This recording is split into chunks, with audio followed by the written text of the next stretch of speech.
শহরটা যখন নিস্তব্ধ হয়ে আসে, চারপাশের কোলাহল যখন ক্লান্তিতে থমকে দাঁড়ায়, ঠিক তখনই কিছু কথা ভিড় করে মনের গহীন কোণে।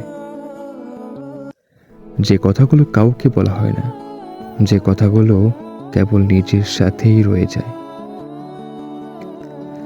আমরা সবাই তো একটা মুখোশ পরে ঘুরি, তাই না? হাসির আড়ালে চাপা পড়া দীর্ঘশ্বাস, ভিড়ের মাঝে লুকিয়ে রাখা একাকিত্ব। মাঝে মধ্যে ইচ্ছে করে খুব চিৎকার করে কাউকে বলি, আমি ভালো নেই, কিন্তু পরক্ষণেই মনে হয়, শোনার মতো সময় কি কারো আছে? এই ব্যস্ত শহরে মানুষ কেবল সফলতার গল্প শুনতে চায়। ব্যর্থতার দীর্ঘশ্বাসগুলো এখানে বড্ড বেমানা।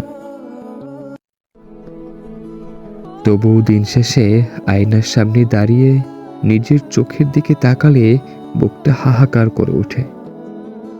হারিয়ে যাওয়া প্রিয় মুখগুলো, পূরণ না হওয়া স্বপ্ন, আর এক মুঠো অপ্রাপ্তি। এই নিয়েই তো আমাদের এই ছোট্ট জীবন। আমরা আসলে কেউ কাউকে চিনি না, শুধু চেনার অভিনয় করি। আপনার মনে সেই অব্যক্ত কথাগুলো কি খুব বেশি ভারী হয়ে উঠছে?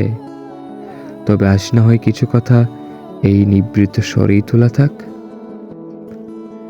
ভালো থাকুক সেই সব মানুষ যারা সবটুকু কষ্ট বুকে নিয়েও দিন শেষে এক চিমটি হাসতে জানে।